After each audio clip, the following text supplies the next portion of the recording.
Here's GTN News' own Phil Byrne and Gainesville Sun columnist Pat Dooley. Hey everybody, welcome into Gainesville Game Day. Phil Byrne, and as always, joined by Gainesville Sun columnist Pat Dooley. A few big storylines to follow in tonight's action include all the teams in the postseason from right here in Alachua County. Buchholz, GHS, Eastside, and Santa Fe are all in, with Buchholz and Santa Fe at home tonight. All right, so we're going to revisit that 9-7 win over Vanderbilt, and then we're just going to bury this one aside, hopefully never talk about it again, because it was absolutely ugly. Well, we usually don't give a lot of credit to kickers and punters, but you know what? We're going to change that right now. Perhaps we should. Gators punter Johnny Townsend is averaging 44 yards per punt, the best in the SEC.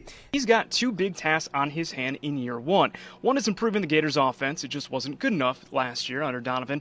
And two, how do you replace the legendary Donovan and put your own brand on this program? We've been talking about football a good deal over the summer, but it was all about the hypotheticals and the what ifs.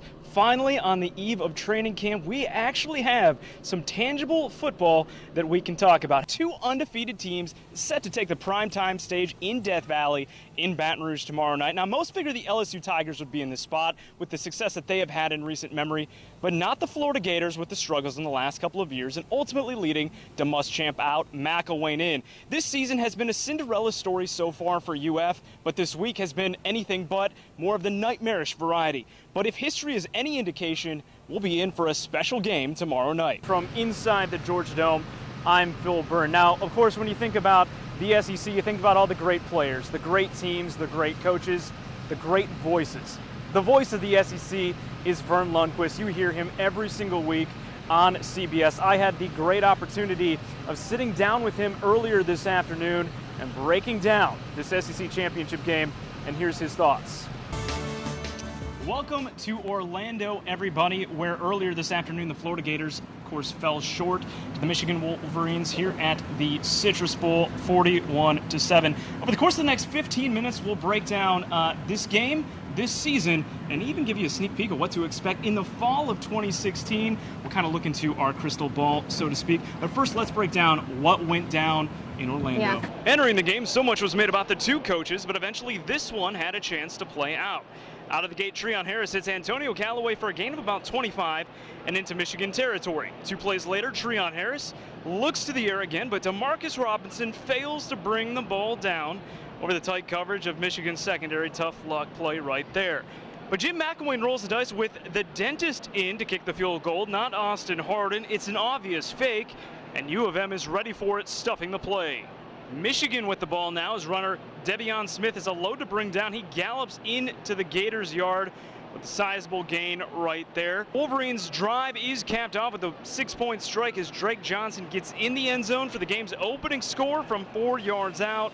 PAT good, making it 7-0 Michigan. Next drive, Treon Harris to Jordan Cronkite, and the freshman gets a nice gain. UF taking short passes for decent yards early. Confusion from Harris, direct snap to Kelvin Taylor. Taylor gives it to Antonio Callaway, and then Callaway floats it over to Treon Harris for the most unusual Gator touchdown. But 6 points is 6 points, so the score counts. PAT good, 7-7 ball game.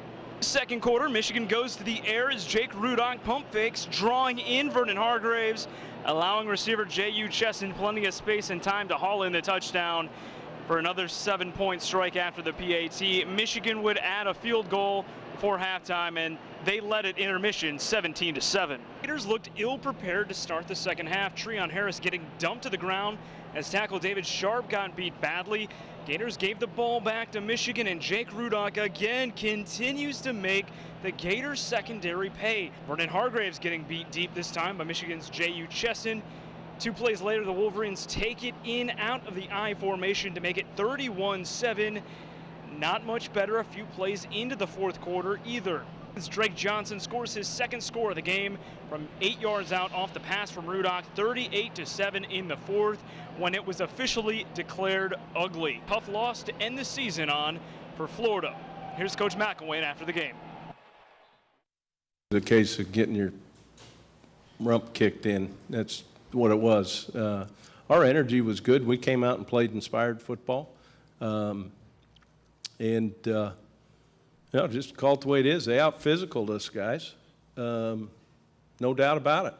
And, I mean, hate to state the obvious all the time, but they did a great job with their pad level, and really took it to us on both sides of the ball.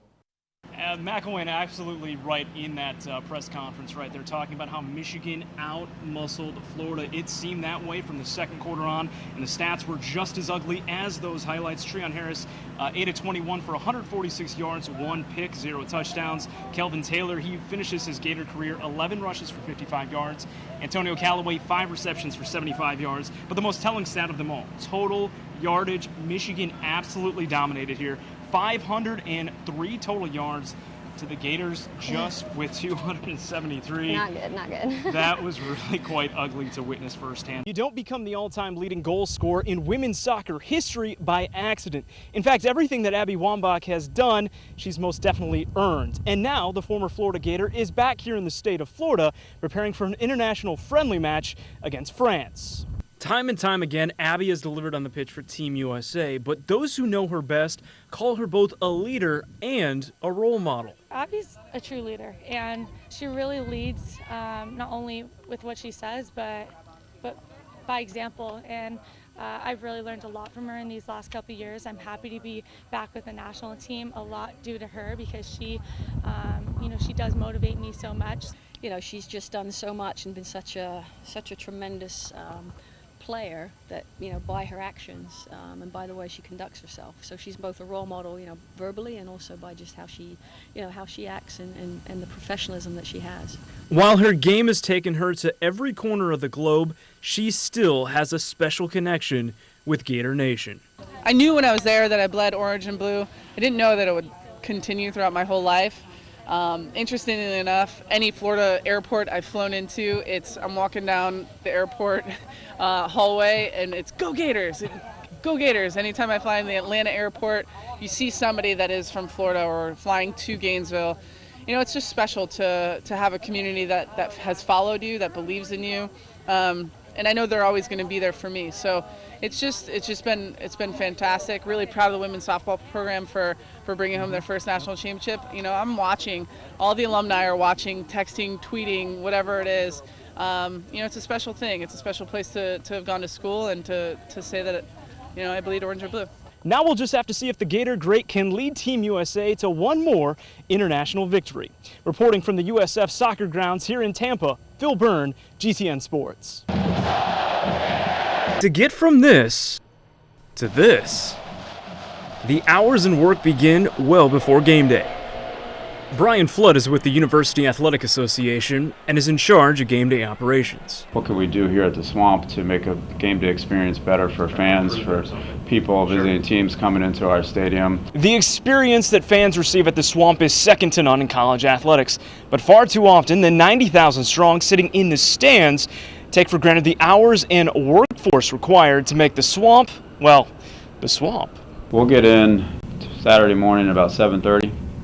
And there'd be a bunch of people that are here before that, 3, 4, 5 o'clock in the morning, when you think about some of the catering staff and TV crews and so forth. 7:30 in the morning, probably till about 5:30, 6 o'clock at night. To get everything in place, it's a long day for a cast of thousands. And there's about 2,200 working credentials.